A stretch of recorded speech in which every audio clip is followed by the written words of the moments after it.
Oke, Bismillahirrahmanirrahim. Assalamualaikum warahmatullahi wabarakatuh. Kami dari kelompok 6 ingin mempresentasikan hasil diskusi kami tentang pemberlakuan teori-teori hukum Islam di Indonesia. Sebelum masuk ke materi, izinkan kami memperkenalkan diri. Saya selaku moderator Muhammad Zain dan Bismillah, dan di kiri saya ada Indra, Hafiz, Abbas, dan Yoga. Oke, next kita masuk ke materi. Yang pertama ini latar belakangnya. Sebelum Islam datang, masyarakat Indonesia hidup dengan hukum adat. Setelah Islam masuk pada abad ke-7 sampai 8 Masehi, ajarannya mempengaruhi kehidupan dan hukum masyarakat. Pada masa kolonial Belanda, hukum Islam dibatasi melalui teori resepsi agar hanya berlaku jika diterima adat. Setelah Indonesia merdeka, semangat menegakkan hukum Islam kembali muncul lewat Piagam Jakarta dan teori reseptio contra adeo. Kini hukum Islam berperan penting dalam hukum nasional, terlihat pada undang-undang perkawinan, wakaf, dan kompilasi hukum Islam. Selanjutnya akan dibacakan oleh rekan saya, Abbas. Baik, selanjutnya izinkan saya melanjutkan materi, yaitu rumusan masalah yang kami rangkum. Yang pertama yaitu ada bagaimana sejarah pemberlakuan hukum Islam di Indonesia sejak masa kerajaan kolonial Belanda hingga masa Republik Indonesia. Yang kedua, apa saja teori yang pernah digunakan untuk menjelaskan kedudukan hukum Islam, seperti reception in concretio, reflecting dan revision contrario, dan bagaimana pengaruh teori-teori tersebut terhadap praktik hukum bagi umat Islam. Yang ketiga, apa saja bentuk dan peran hukum Islam dalam pembangunan hukum nasional Indonesia setelah kemerdekaan. Ya, sejarah pemberlakuan hukum di Indonesia itu dimulai sejak masa kerajaan Islam seperti Samudra Pasai, Demak, dan Mataram. Di mana-mana hukum Islam diterapkan dalam kehidupan masyarakat dan pemerintahan, terutama dalam bidang perkawinan, waris, dan muamalah. Pada masa kolonial Belanda, hukum Islam awalnya diakui melalui teori receptio in concretio, tetapi kemudian dibatasi dengan teori resepsi oleh Snodgrass yang menyatakan bahwa hukum Islam hanya berlaku jika diterima oleh hukum adat. Setelah Indonesia merdeka, semangat untuk menguatkan kembali hukum Islam muncul melalui Piagam Jakarta dan berbagai peraturan seperti Undang-Undang Perkawinan, Undang-Undang Wakaf, dan Publikasi Hukum Islam yang menegaskan bahwa hukum Islam menjadi bagian penting dalam sistem hukum nasional. Selanjutnya akan dijelaskan oleh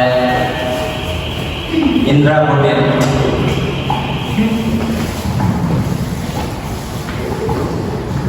Baik, ada beberapa teori yang menjelaskan kedudukan hukum Islam di Indonesia. Yang pertama, teori receptio in concretio.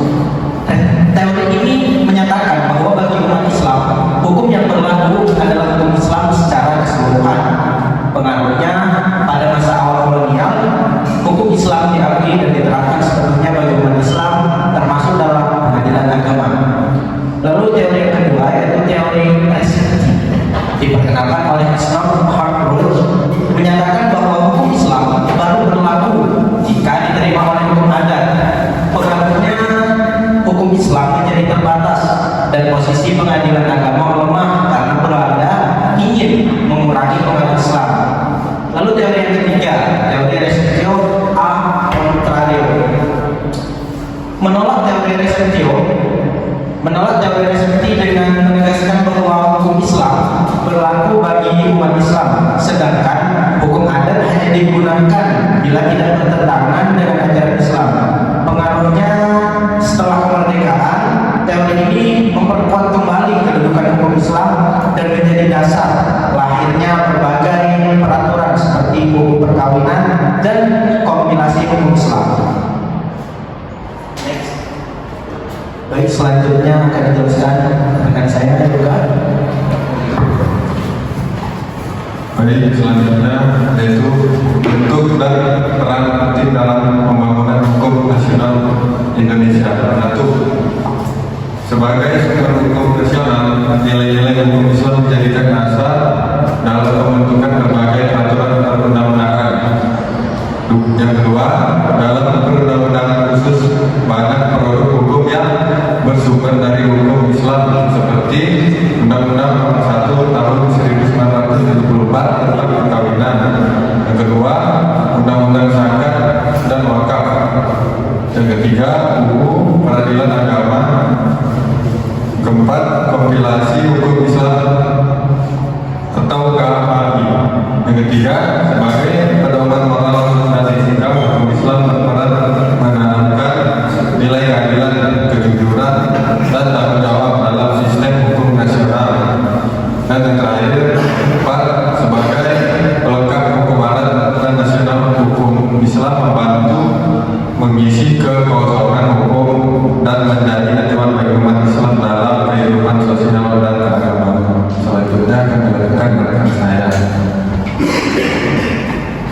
Baik, jadi kesimpulannya, hukum Islam telah ada di Indonesia sejak awal masuknya Islam dan terus berkembang seiring waktu. Namun kemudian dibatasi oleh kebijakan Belanda melalui teori resepsi.